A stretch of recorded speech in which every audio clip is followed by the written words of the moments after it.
manifestation, and occult knowledge.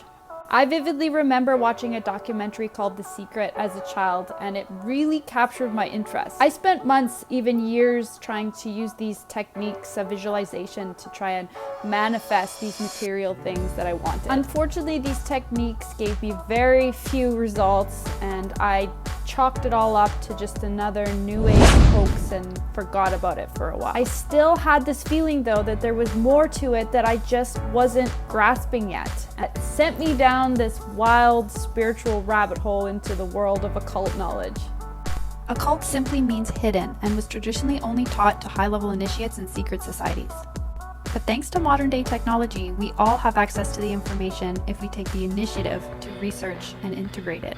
What they don't really talk a lot about in The Secret is these natural or universal laws that govern our physical world. It seems that they give you just enough information to capture your attention, but not really enough to invoke true manifestation. You can call these laws magic, science, alchemy, whatever you want, but we are bound by these laws in the physical world, and we cannot, as human beings in this dimension, manifest outside of them. Studying and integrating this occult knowledge is essential for us to become an alchemist, magician, or just an all-around successful person, whatever that means to you.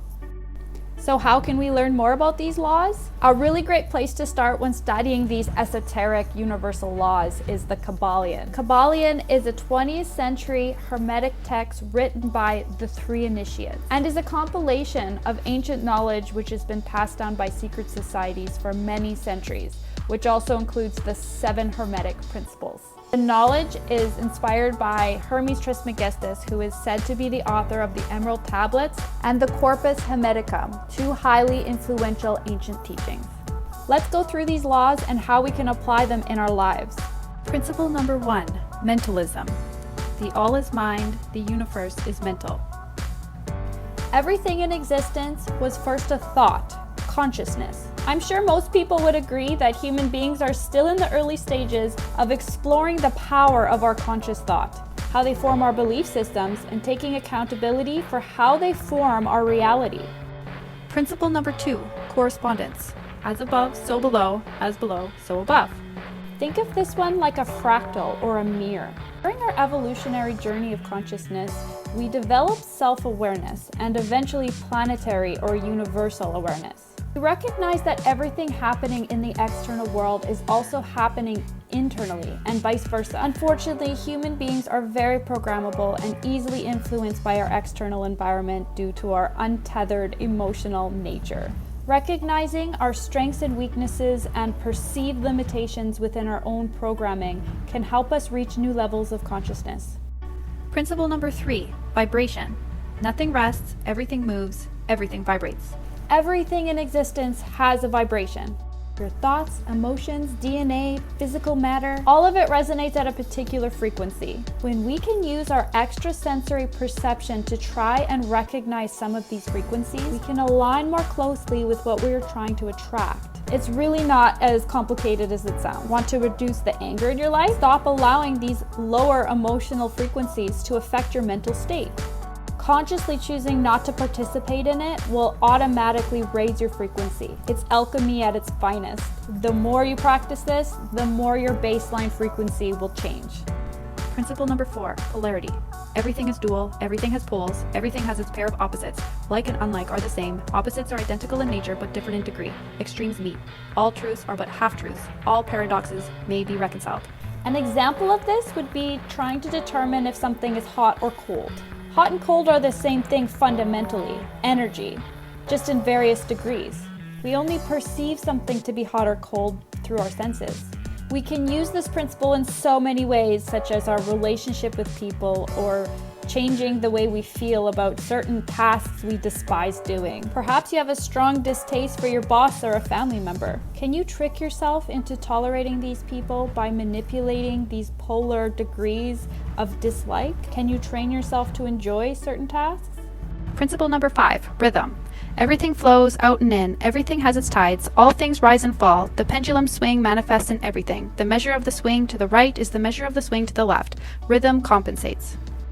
So this principle teaches that there is an ebb and a flow for everything in existence, including the situations in your life. This is true to a degree, but it can be very disempowering just to accept that things are the way they are. Understanding this principle can help you work with the universal laws to help you make meaningful change in your life.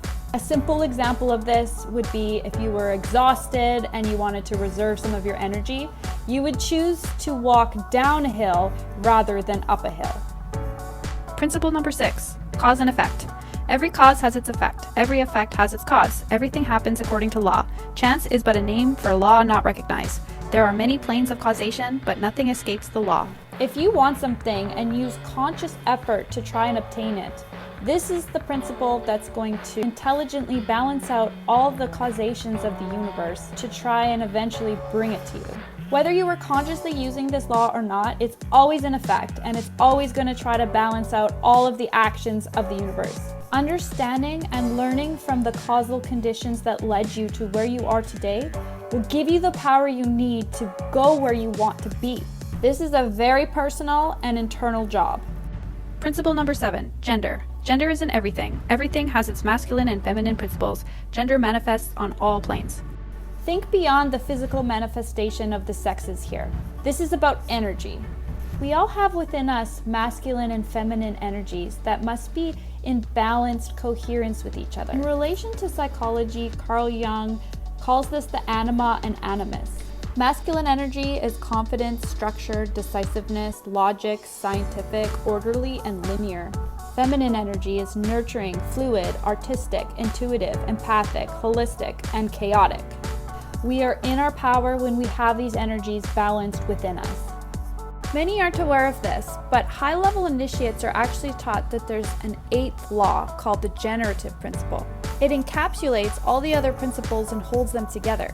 This principle is the underlying meaning, reason, or focus behind why we want to do anything at all. If you don't have a reason to do it or simply don't care, then you cannot initiate something into existence. If we don't have a clear understanding of our underlying intentions, goals, or ambitions, then we're just aimlessly manifesting trivial materials and situations in our lives and disrupting all the other laws in the process, further disempowering our creative efforts. What we think, how we feel, and how we act must all be in resonance with each other and cannot contradict each other if we're going to fully step into our potential. This is unity consciousness and requires a great amount of conscious effort to perfect. An example of this law would be the creation of this video. Sudden inspiration to discuss this topic, which came first as a thought, initiated the process. I analyzed my intentions and the message I wanted to portray, visualized it, wrote it all down, gathered images and graphics to represent my subject, and did a ton of editing.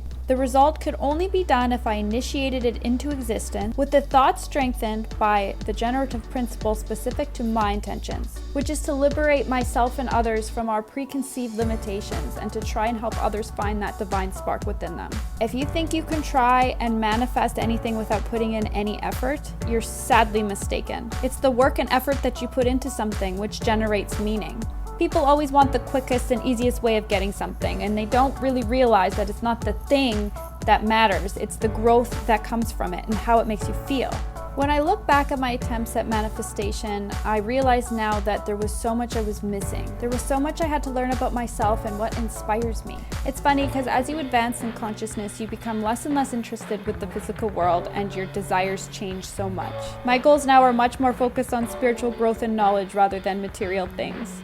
I wanted to talk more about the magical power of our emotions, but I ran out of time. I'll have to do a separate video on that. This is only a very surface level understanding of some occult concepts. It goes much deeper and gets dark really quick when you realize how this knowledge is being used against us as ignorant consumers of entertainment, materials, and pleasures. A large reason why this was hidden was because human beings were not advanced enough in consciousness. They use it to help others rather than manipulate them, a cycle that humanity can't seem to break. I do feel like we're getting there though in this new age of Aquarius. It's extremely important to be aware of your intentions when going down this rabbit hole because you can abuse the power like so many people do. Watch my video on venturing down the rabbit hole if you plan on taking that trip. Please don't take this information as truth. If it doesn't resonate, toss it aside. We all need to be more empowered to follow our innate curiosity and internal guidance. If this helped you get a clearer understanding of how manifestation worked, then great. Either way, keep learning and expanding in the way that's best for you.